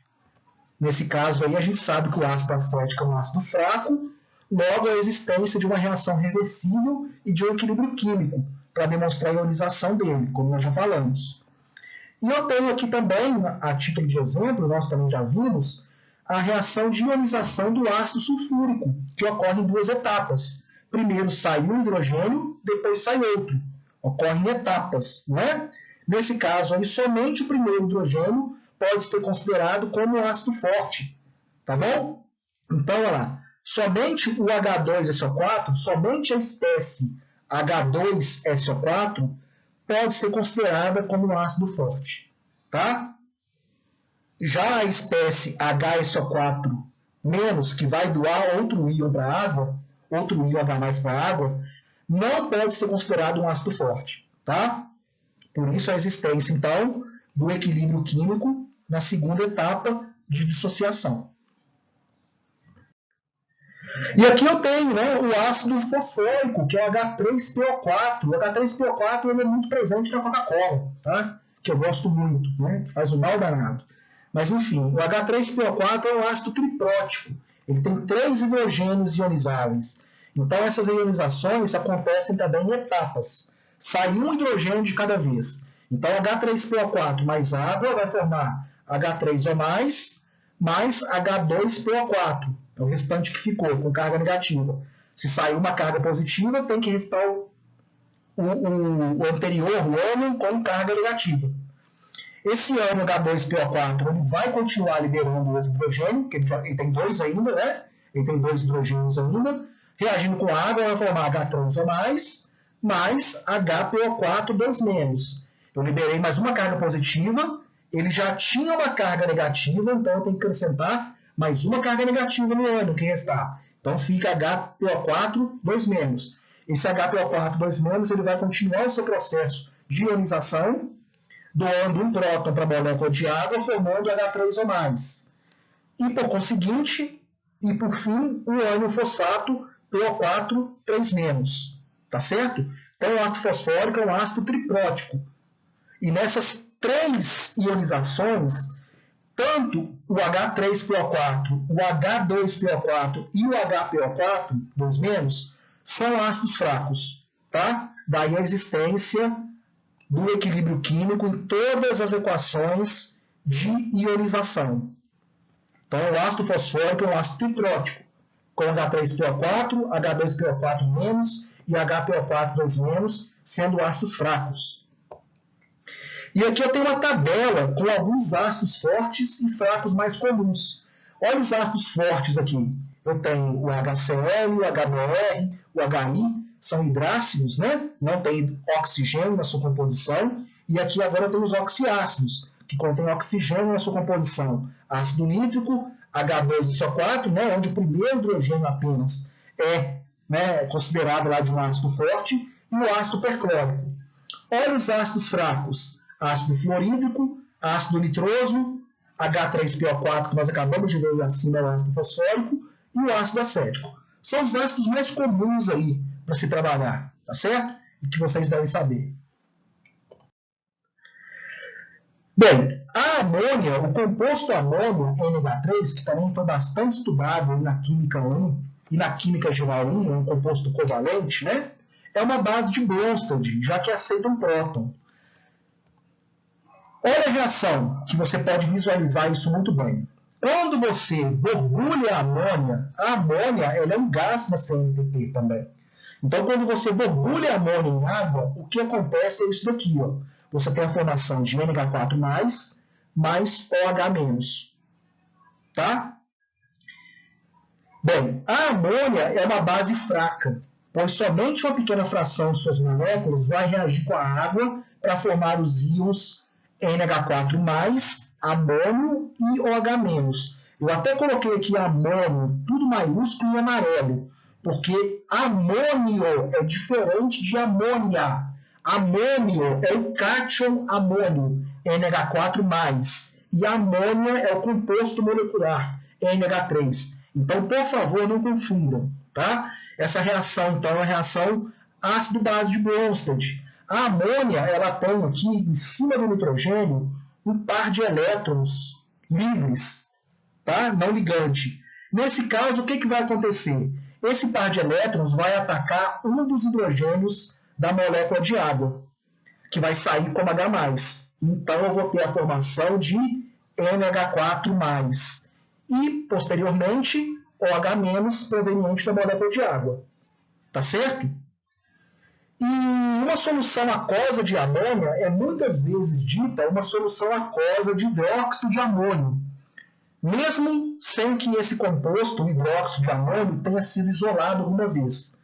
Então, não é totalmente correto você falar solução aquosa de hidróxido de amônio, porque o hidróxido de amônio ele sequer foi isolado alguma vez como composto estável.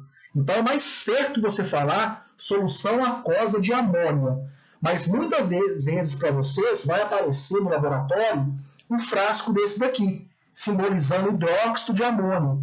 Significa que é uma solução aquosa de amônio, tá? Apesar de estar lá no laboratório, escrito dessa forma, não é totalmente correto, tá bom? O mais correto a se falar é uma solução aquosa de amônia, uma vez que o composto hidróxido de amônio ele nunca foi isolado. Então, essa solução que você vai ver no laboratório, concentrada, nada mais é do que a amônia gasosa que foi borbulhada em água até formar uma solução concentrada de amônia, chamada aí de solução de hidróxido de amônio. Tá certo? Vamos falar agora, então, das reações de neutralização. Uma reação de neutralização é uma reação entre um ácido e uma base produzindo sal e água. O sal é um composto iônico constituído por um cátion diferente de H+, e um ânion diferente de OH- ou O2-. Então, a gente sabe muito bem, desde os primórdios, ali, quase como um mantra, né, que ácido mais base é igual a sal mais água. Então, quando se reage um ácido com uma base, o que você vai produzir é um sal mais água. Olha um exemplo clássico aqui. É o ácido clorídrico com hidróxido de sódio, formando então cloreto de sódio mais água. Tá certo? É uma clássica reação ácido-base. Nesse caso aí, a gente pode escrever as equações iônicas novamente. A equação descrita dessa forma é uma equação molecular, né? Então, escrevendo as equações iônicas, nós temos este formato. E agora, simplificando os íons espectadores, nós temos a simplificação dos ânions cloreto e a simplificação dos cátions sódio.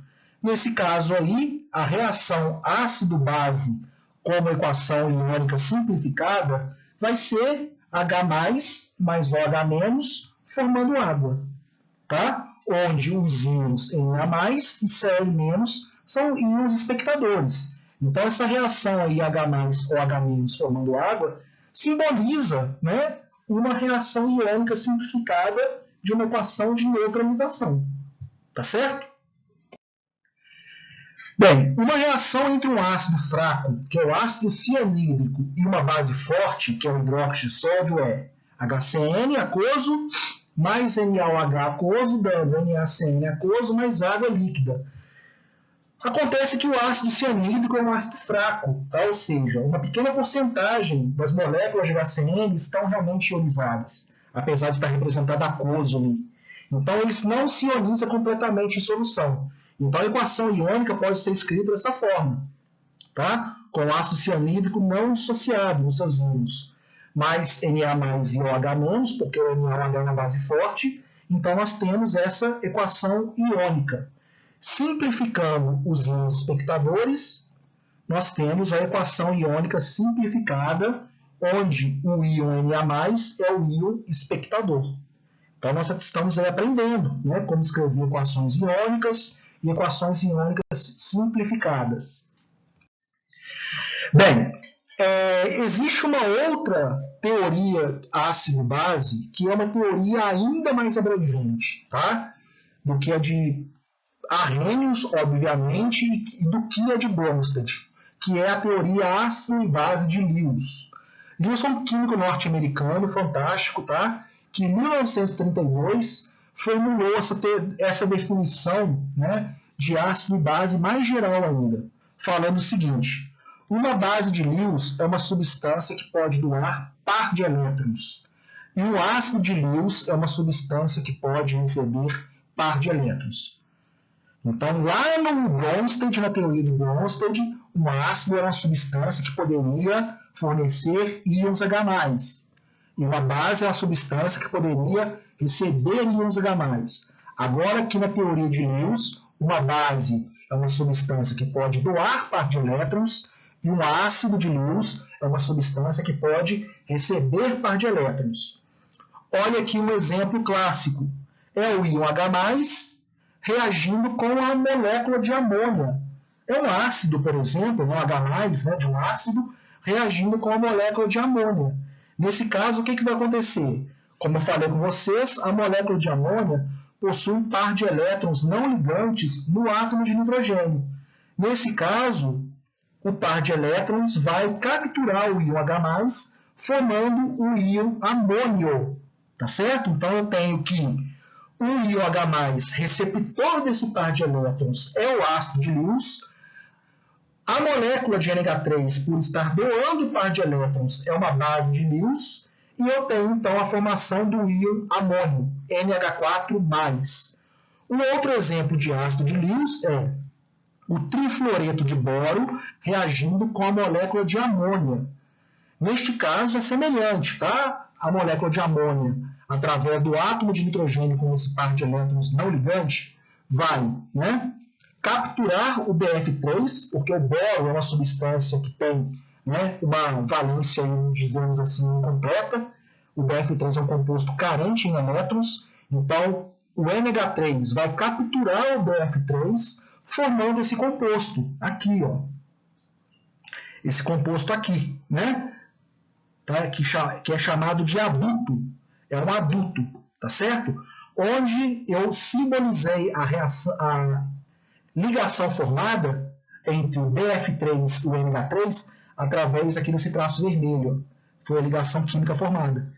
E uma ligação química é exatamente formada por um par de elétrons, não é? Então, está aí totalmente condizente. Nesse caso, eu tenho que o BF3 é um ácido de Lewis, por receber o par de elétrons, a amônia é uma base de Lewis. Tá certo? E repare que as reações ácido e base de Lewis não conduzem à formação de um sal. Eu formei ali, no caso, um amônio, depois formei um adulto, né? Que é o composto de ligação entre BF3 e o NH3, entre outros inúmeros compostos aí que são formados por reações ácido-base de Lewis. Bem, outro ácido de Lewis bastante conhecido é o ácido bórico, o H3BO3. Este ácido é bastante utilizado em pomadas anti-assadura e em produtos oftálmicos. Esse ácido bórico ele estava aí na composição da hipoglós, tá? Só que agora a nova formulação da hipoglós não contém o ácido bórico, mas antigamente ela tinha na sua composição. E em diversos produtos oftálmicos também você tem o ácido bórico, tá certo? Obviamente é um ácido fraco, né? Para você ter que colocar isso no olho, uma solução de ácido bórico no olho, né? Ele tem que ser um ácido fraco. A molécula do ácido bórico está aí representada, que é o H3BO3, e eu pergunto para vocês, este ácido possui quantos hidrogênios ionizáveis em água? É aí que está o ponto interessante, né? Vocês podem ver e podem reparar que quando você monta a estrutura de um ácido, os hidrogênios ionizáveis do ácido geralmente são os hidrogênios que estão ligados aos átomos de oxigênio. Então, os hidrogênios que formam os íons H3 ou mais são aqueles hidrogênios que estão ligados aos átomos de oxigênio. Isso quando são oxiácidos, né? Então, nesse caso aqui, eu teria quantos hidrogênios ionizáveis? Eu teria 1, 2, 3, né? Hidrogênios ionizáveis, porque eu tenho 3 hidrogênios ligados aos átomos de oxigênio na estrutura desse ácido. No entanto, o ácido bórico, quando colocado em água, ele não se ioniza em íons H3 ou mais. O que acontece é que ele atua como uma base de Lewis. Ou seja, ele atua como um ácido de Lewis, tá? Ele vai receber par de elétrons. Ou seja, o que vai acontecer? Eu tenho aqui o BOH3, que eu estou simplesmente aqui representando de outra forma. Isso aqui é o H3BO3, é o ácido bórico, que eu posso representar como H3BO3 ou como H, né, ou como BOH3, tá? Como está aí embaixo. É outro tipo de representação do ácido bórico. Então aqui eu tenho o ácido bórico em água. O que vai acontecer é o seguinte: eu vou formar esse composto aqui, que é o tetrahidroxiborato 3 mais íon H+. Olha o que aconteceu. A molécula de água, você pode escrever ela assim, um H com uma ligação com um OH aqui. Você pode escrever molécula de água dessa forma, tá? O que vai acontecer aqui é o seguinte: você vai ter, né, o par de elétrons, aqui, o oxigênio da molécula de água, ele tem aqui 2 pares de elétrons, né, não ligantes. Esse par de elétrons aqui vai atacar o boro. Vai atacar o boro aqui. Tá certo? E quando ele atacar o boro, vai se formar um produto intermediário, onde essa ligação aqui vai ser rompida. Essa ligação vai ser rompida. E esse hidrogênio vai sair como H+, e isso aqui vai ficar como OH-. Então, H3BO3 recebeu um OH-, formando um BOH4-, com a saída do H+. Então, isso é bastante interessante. Veja bem, você tem um oxiácido que, a princípio, olhando para a fórmula dele, você falaria que ele tem 3 hidrogênios ionizáveis em água. No entanto, quando você coloca esse composto em água, ele atua como um ácido de Lewis, ou seja, ele recebe par de elétrons.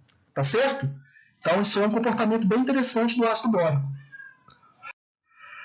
Continuando, então, a falar aí de reações ácido-base de Lewis, a gente pode enxergar uma reação ácido-base de Lewis na simples dissolução do sulfato de cobre 2 em água. O sulfato de cobre 2 é um sal, tá certo? De cobre, que é bastante solúvel em água. Quando você dissolve em água, você tem uma solução com um azul bem característico, que é mostrado aí nesse Erlenmeyer aqui de cima. Né? Uma solução azul bastante característica. E você pode, inclusive, obter cristais de sulfato de cobre a partir dessa solução, que está mostrado aqui abaixo, né? Esses cristais aí bastante bonitos.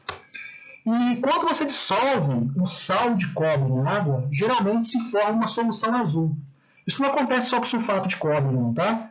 Geralmente, quando você tem íons cobre 2 em meio aquoso, você tem uma solução azul. Por que isso acontece? Acontece o seguinte: você tem um íon cobre 2+, tá? Que já está ali com algumas moléculas de água interagindo, né? Por forças intermoleculares. E esse íon cobre 2+, ele reage com outras 6 moléculas de água, formando esse composto aqui, ó, cobre H2O6 2+, tá?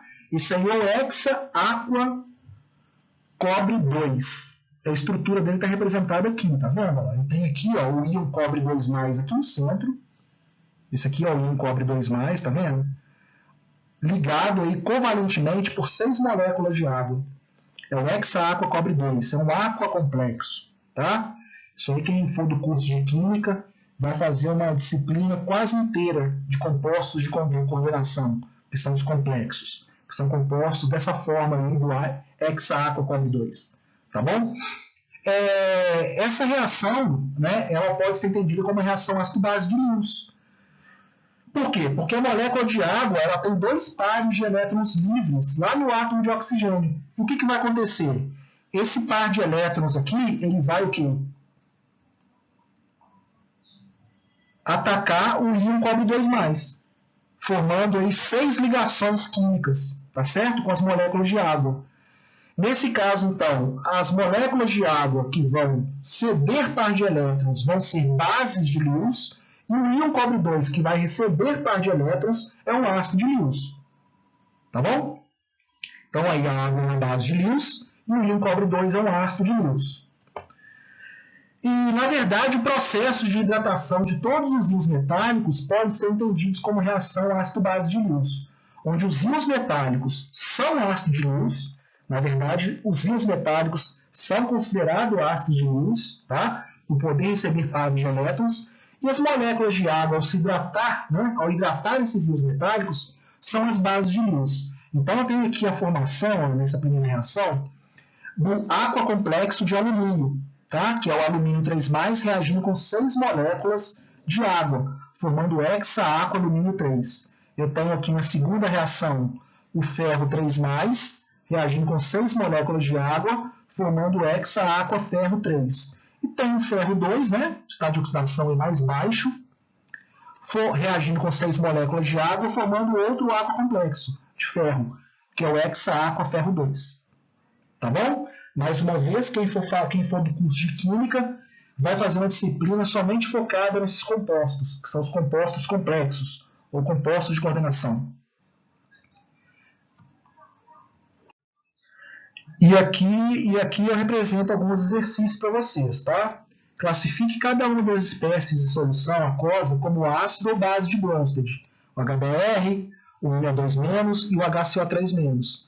Uma observação: escreva as reações químicas correspondentes dessas espécies em meio aquoso para justificar a sua resposta.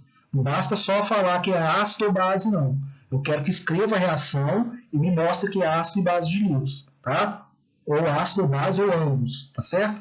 Vocês vão analisar caso a caso. Exercício 2. Escreva as equações molecular, iônica e iônica simplificada de cada uma das reações ácido-base. O ácido bromídrico mais o hidróxido de bário e o ácido sulfúrico mais o hidróxido de potássio. E o outro exercício é: identifique o ácido e base de Lewis em cada uma das seguintes reações abaixo. São essas 3 reações aí abaixo. Tá bom? Bem, pessoal, vamos passar agora para o último tópico da nossa aula, que é o de concentração de soluções. Que, voltando a frisar, é um tópico extremamente importante, tá? Porque, como eu falei anteriormente, seja em qualquer área que você vai trabalhar, se você cair no laboratório de química, por algum motivo, né, você vai ter que saber preparar uma solução. Então, vamos começar definindo o que é concentração de uma solução. A concentração de uma solução é a quantidade de soluto presente em uma dada quantidade de solvente, ou uma dada quantidade de solução. Essa é a definição de concentração de uma solução, tá certo? E essa concentração, ela pode ser expressa em termos de molaridade. É uma das formas de você expressar a concentração de uma solução. A molaridade é representada por M, e também é chamada de concentração molar. É uma das mais famosas e é uma das que a gente mais trabalha no laboratório, tá? E é definida como o número de mols do soluto em 1 litro de solução. Então, uma solução aí dada em mols por litro, tá certo? Então, a molaridade ela pode ser expressa pelo quociente de mols do soluto dividido pelo litro de solução. Matematicamente falando, M é igual a N, que representa o número de mols, sobre V, que representa o volume da solução.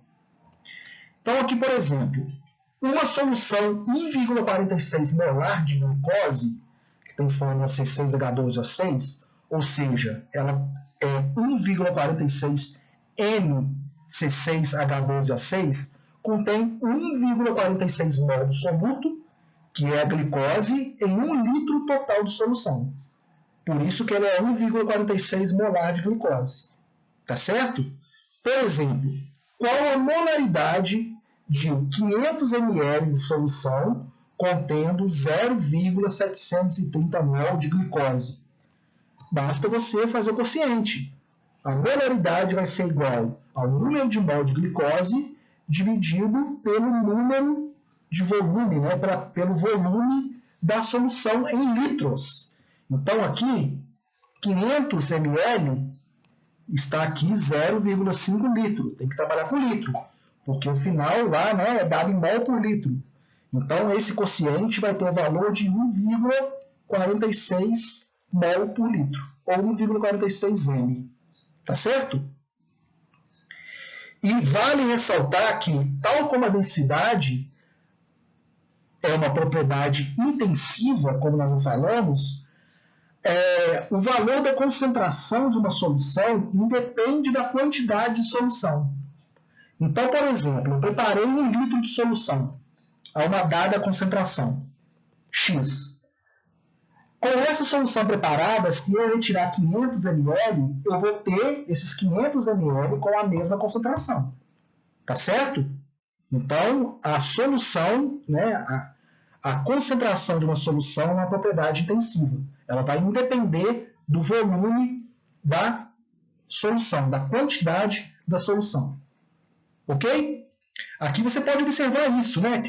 Aqui, né, nesse primeiro exemplo que eu dei aqui, você tinha 1 litro de solução, né? E nesse caso, você tinha a concentração de 1,46 molar de glicose. Se eu pegar 500 ml dessa solução, eu vou ter exatamente a mesma concentração, que é 1,46. Nós acabamos de calcular aqui. Só que o que vai diminuir é o número de mol, obviamente. Então, o número de mol vai diminuir para manter a concentração constante. Tá bom? Isso aqui é uma etapa muito importante agora, que vocês vão se deparar, inclusive, no laboratório e na vida profissional de vocês. Por exemplo, como preparar uma solução de uma molaridade conhecida? Então, você está lá no laboratório, no seu estágio, no seu trabalho, fazendo seu mestrado, seu doutorado, o que seja, e aí você tem que preparar uma solução, preparar 100 ml de uma solução aquosa, 0,5 molar de hidróxido de sódio. Como que você faz? Então, veja bem, você tem que preparar 100 ml de uma solução aquosa na concentração de 0,5 molar de NaOH. Primeira coisa é pegar o frasco estoque do hidróxido de sódio. O hidróxido de sódio ele é vendido comercialmente no estado sólido, na forma de lentilhas ou pérolas. Então, o passo 1 é você pesar a quantidade necessária desse soluto em uma balança analítica. Mas qual é a quantidade desse soluto que você vai ter que pesar? Isso depende do volume, da concentração que você quer na solução, tá certo? Você vai utilizar essa equação aqui. A molaridade, né, que é dada em mol por litro, ela vai ser igual à massa de NaOH a ser pesada, a massa molecular de NaOH vezes o volume em litros. Então, isso daqui você tem, né, que é 0,5 mol por litro. A massa molar do hidróxido de sódio você pode calcular, e o volume também da sua solução você tem, que é 100 ml. Então, você vai calcular a massa de hidróxido de sódio a ser pesada. Essa aqui é a sua incógnita. Então, substituindo os valores, está aí. A massa molecular do hidróxido de sódio é a massa atômica do sódio, mais a massa atômica do oxigênio, mais a massa atômica do hidrogênio, que é 40 gramas por mol. Tá certo? E lembrando que o volume é em litros. Então, 100 ml é 0,100 litros.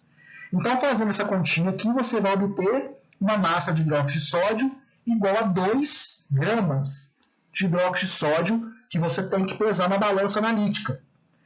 Só que tem o seguinte, esse hidróxido de sódio ele não é 100% puro, tá? Ele possui uma pureza em torno de 98%.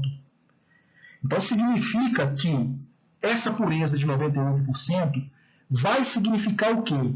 Significa que em 100 gramas desse sólido, apenas 98 gramas são de hidróxido de sódio. Apenas não, né? Uma pureza elevada. Então, se você tiver 100 gramas desse sólido, 98 gramas vai ser de hidróxido de sódio. Então, você vai ter que pesar um pouquinho a mais do que 2 gramas, porque a pureza não é 100%. Né? Então, considerando que em 100 gramas de sólido você tem 98 gramas de NaOH, em 2 gramas de NaOH você vai ter que pesar quantas gramas desse sólido? Então, você vai ver que você vai ter que pesar 2,40 gramas do sólido que está no frasco. Nestes 2,040 gramas de sólido, vai ter 2 gramas de NaOH. Então, é justamente isso que significa. Tá? Em 2,040 gramas de sólido, você vai ter exatamente 2 gramas de NaOH. Então, tem que levar em consideração a pureza. Então, o passo 1 foi esse, calcular a quantidade de soluto a ser utilizado na preparação da sua solução. A quantidade de soluto é aí, 2,040 gramas do sólido total. Tá? Muito bem. O passo 2 agora é o seguinte, solubilizar o soluto que você pesou em uma pequena porção de água destilada. Então, você pode levar o becker diretamente para a balança, pesar os 2,040 gramas de sólido diretamente no becker, e agora, no passo 2, você vai solubilizar esse sólido em pequena porção de água destilada. E você vai mexendo com bastão de vidro para solubilizar. Tá? Demora um pouquinho, mas solubiliza. Vai adicionando água aos poucos. É uma pequena porção. Não pode ultrapassar 100 ml. Nunca. Tá? Ok. E o passo 3 é transferir, então, o conteúdo que você solubilizou no passo 2 para um balão volumétrico de 100 ml. Por que um balão volumétrico de 100 ml, professor? Por que um balão volumétrico de 100 ml? Porque essa é a vidraria utilizada para preparo de solução. Você quer preparar 100 ml de solução, você vai utilizar um balão volumétrico de 100 ml. Então, eu tenho aqui um balão volumétrico, tá vendo? Com um funil, onde eu vou transferir, né, o hidróxido de sódio que eu solubilizei em pequena quantidade de água para o meu balão volumétrico. Eu tenho que ter um volume menor do que 100 ml, tá, gente? 100 ml é o volume da solução final, que eu tenho que completar no balão. Tá certo? Então, transferido aí, eu vou fazer o seguinte agora. O passo 4 é lavar o becker 2 vezes com pequenas porções de água destilada, garantindo a transferência quantitativa de todo o hidróxido de sódio para o balão volumétrico. Você transferiu aquela quantidade de hidróxido de sódio solubilizada para o balão volumétrico, mas o becker continuou ainda com pouco de hidróxido de sódio, tá? Com resquícios de hidróxido de sódio. Então, você vai lavar o becker mais 2 vezes com pequenas quantidades de água, lavando pelas paredes do becker e transferir novamente, né, essa quantidade que você lavou o becker, né, com água destilada novamente para o balão volumétrico. Assim você está garantindo realmente que todo o hidróxido de sódio solubilizado foi transferido para o balão volumétrico. Tá certo? O passo 5 é completar o volume do balão volumétrico, respeitando o traço de aferição e a visualização do menisco. Isso tudo vocês vão ver com detalhes no laboratório. Tá? Então, agora, transferido todo o conteúdo para o balão volumétrico, eu vou completar o volume do balão volumétrico com água destilada, respeitando o volume do balão volumétrico. O balão volumétrico, lá no gargalo dele, ele tem um traço, que é chamado de traço de aferição.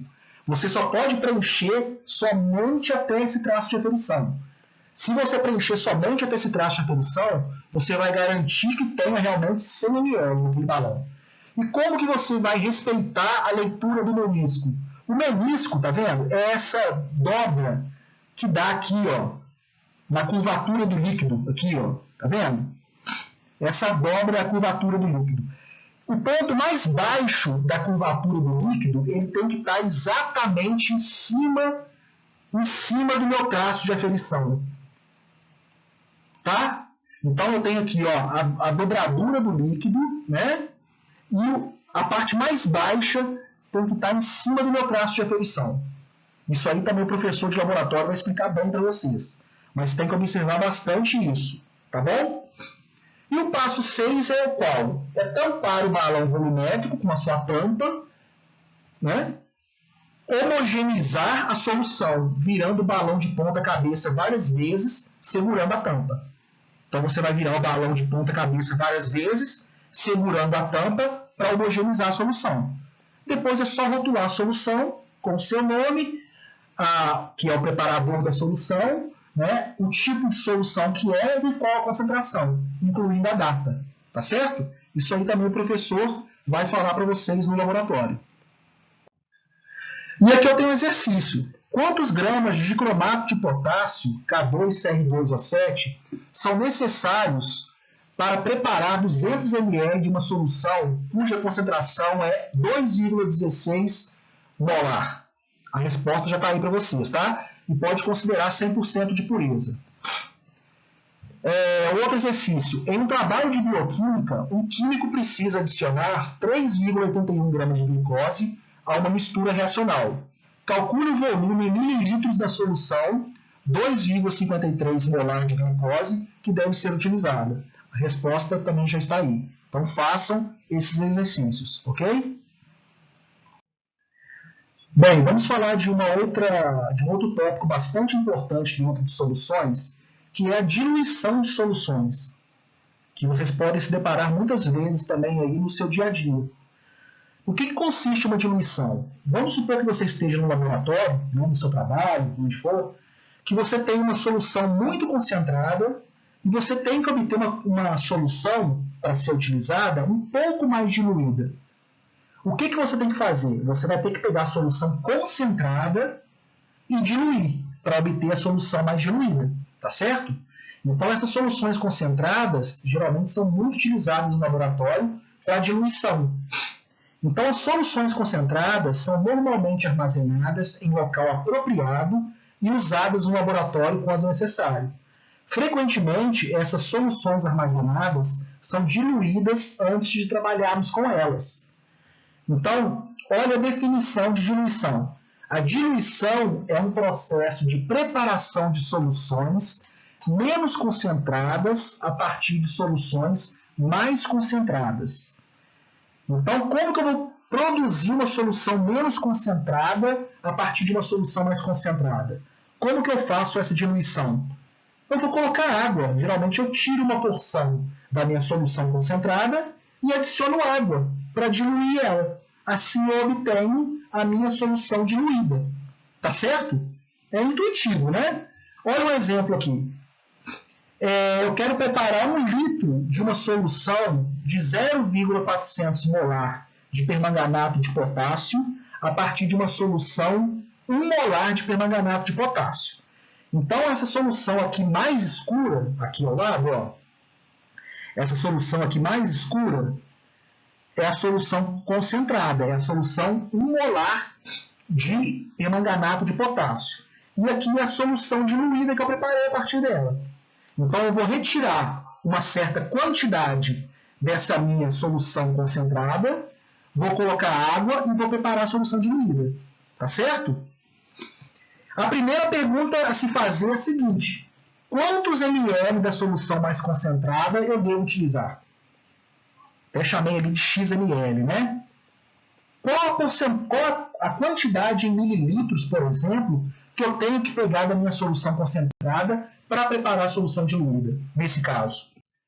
Bem, não é difícil não. Você tem que saber que quando você adiciona água, você não vai estar alterando o número de mols. Você vai pegar um pouco ali da sua solução concentrada e vai adicionar água. Adicionar água não altera o número de mols do soluto, correto? O número de mols que você pegou na solução concentrada, que é o número de mols antes da diluição, vai ser igual ao número de mols depois da diluição. Isso é o básico a se saber, tá? A gente sabe que o número de mols é igual à concentração vezes o volume. Então, o que você vai ter? Concentração vezes volume antes da diluição é igual a concentração vezes volume depois da diluição. Simples assim. Então, o que você vai ter nesse exemplo? Vamos lá. Antes da diluição. Antes da diluição, eu vou ter o quê? A solução concentrada, que é essa solução aqui. Não é isso? Ela está em que concentração? 1 mol por litro. Então, aqui é 1 mol por litro. Está aqui, ó, 1 mol por litro. O volume dela eu quero saber, o volume. Né? Então, está aqui, o volume eu não sei, o volume antes. É igual concentração vezes volume depois. A concentração da solução diluída tem que ser 0,400 mol por litro. Está aqui, 0,400 mol por litro. E eu quero preparar 1 litro de solução. Então, 1 litro de solução.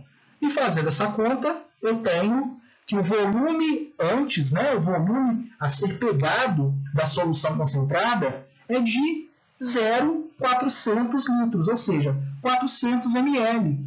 Então, eu tenho que retirar 400 ml da solução concentrada e transferir para um balão volumétrico de 1 litro e completar o volume com 600 ml de água destilada. Tá certo? Então, eu vou pegar 400 ml da minha solução concentrada, vou transferir para um balão volumétrico de 1 litro, que eu sempre preparo soluções em balões volumétricos, e vou completar o volume com água destilada, 600 ml de água destilada.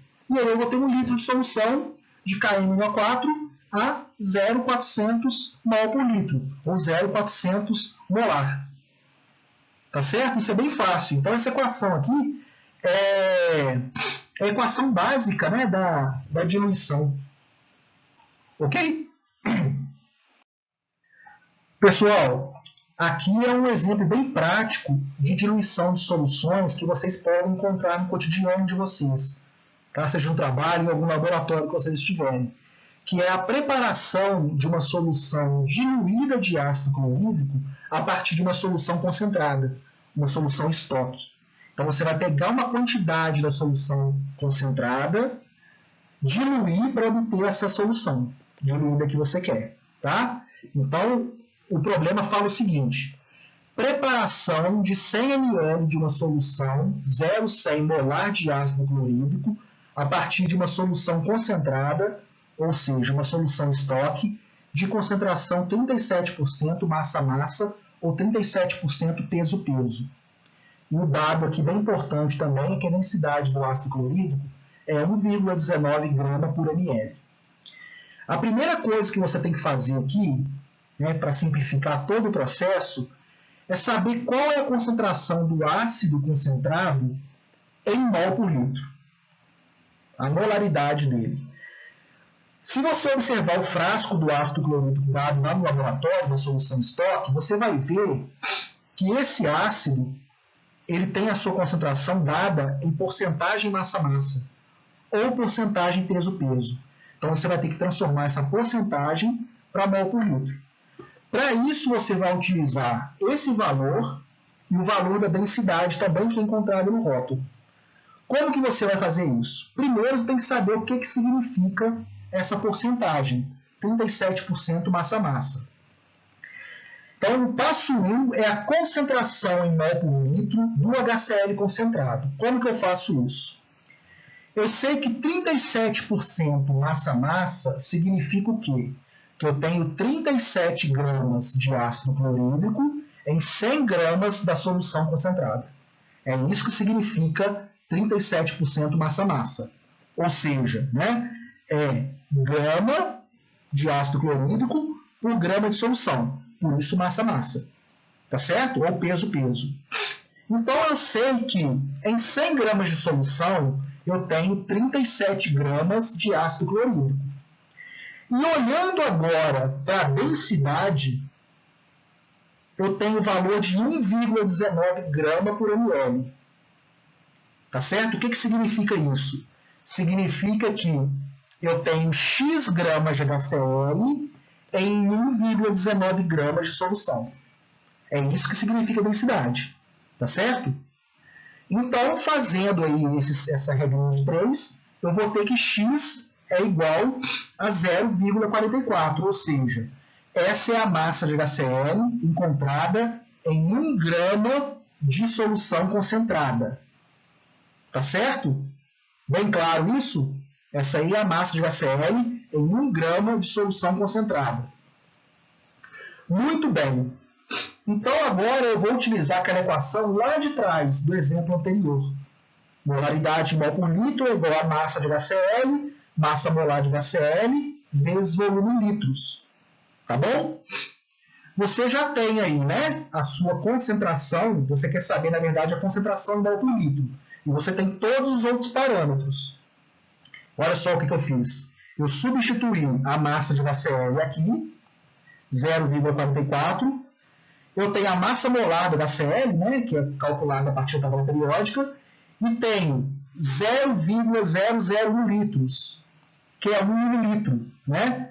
Que em 1 mililitro eu tenho essa massa aqui, que vem lá da densidade, não é isso? Então, em 1 mililitro eu tenho essa massa. Então, por isso, 0,001 litros. Com isso, eu tenho que a molaridade é 12 mol por litro.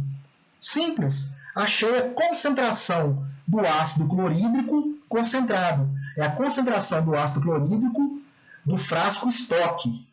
A concentração ali é de 12 mol por litro, aproximadamente, que é a concentração de 37% massa-massa. Agora, se eu sei a concentração em mol por litro da solução concentrada, basta eu diluir essa solução, aplicando lá a equação da diluição. Então, o passo 2 é aplicar a equação da diluição e obter o volume do HCl concentrado que você vai ter que tomar. Então, C vezes V da solução concentrada, tá? Do ácido concentrado, né? Ó, desse cara aqui, né? Vai ser igual a C vezes V da solução preparada, da solução diluída. Então, 12 mol por litro vezes o volume que eu quero saber que eu tenho que pipetar nesse ácido clorídrico concentrado é igual a 0,100 mol por litro, né, da solução que eu quero preparar, com um volume de 1 litro, que é 100 ml.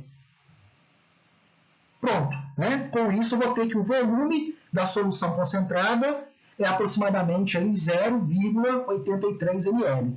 Então, eu tenho que pegar 0,83 ml de ácido clorídrico concentrado para preparar a minha solução diluída. Tá? Então, esse é o volume de HCl concentrado a ser medido em uma pipeta. Né? Até porque eu tenho que medir o volume. Né? Diferentemente lá do óxido de sódio, eu não posso pesar o ácido clorídrico. Vocês vão ver que o ácido clorídrico, o concentrado, o ácido clorídrico, na verdade, é um gás, né? Na CNTP. E essa solução de ácido clorídrico concentrado, ela é obtida borbulhando ácido clorídrico gasoso em água. E aí, quando você abre esse frasco da solução concentrada, você já vai ver vapores, né? Muitos vapores saindo. Esse vapor é o próprio ácido clorídrico.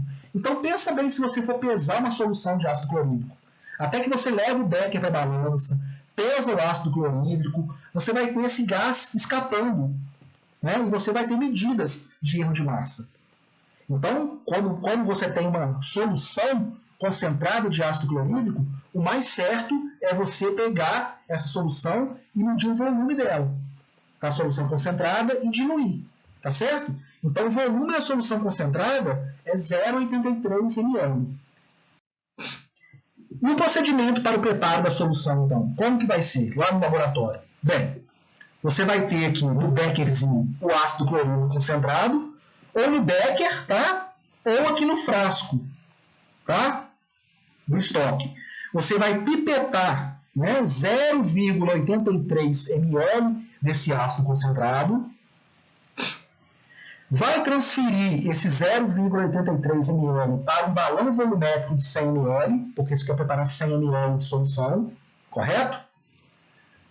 Vai completar o volume de 100 ml com água destilada, respeitando o traço de aferição, que nós já vimos, e vai posteriormente homogeneizar a solução com o balão tampado, vertendo o balão de ponta cabeça várias vezes, segurando a tampa, tá certo? Uma observação muito importante aqui é que nunca deve se adicionar água diretamente sobre ácido concentrado. Então, aqui nesta etapa, que você vai pegar o ácido concentrado e transferir para o balão volumétrico, você já deve ter um pouco de água aqui dentro do balão volumétrico antes de transferir o ácido concentrado. Tá? Então, já deixa o balão volumétrico com um pouquinho de água para você verter o ácido concentrado sobre a água. Tá certo? Se você fizer o contrário, se você colocar o ácido aqui sem ter água e depois colocar água, isso pode projetar no seu rosto. Tá? A gente nunca coloca água diretamente sobre o ácido. A gente deve ter a água já e colocar o ácido concentrado por cima. Uma pequena porção de água. Tá certo? Isso é bastante importante.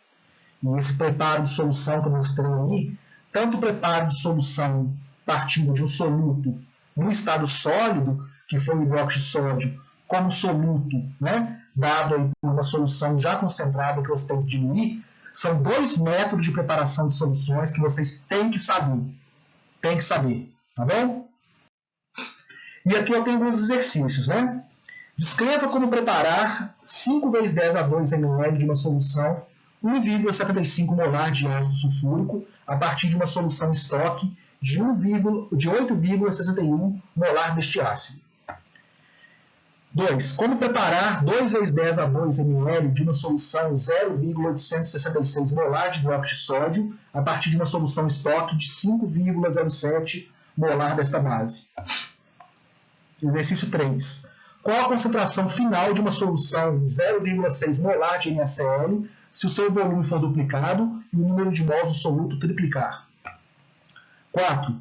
Da leitura do rótulo de um frasco de ácido nítrico concentrado comercial, PA, que é porcentagem analítica, são obtidas as seguintes informações. Densidade é igual a 1,40 grama por ml, porcentagem massa 70%.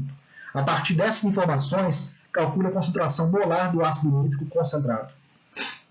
Bem, gente, então essa aí foi a aula, tá, de hoje. É um conteúdo bastante extenso, bastante informação. Espero que vocês tenham compreendido e façam aí todos os exercícios propostos, tá certo? Qualquer dúvida, vocês podem deixar para mim no chat que eu vou respondendo. Então, até a próxima aula. Fiquem com Deus e se cuidem.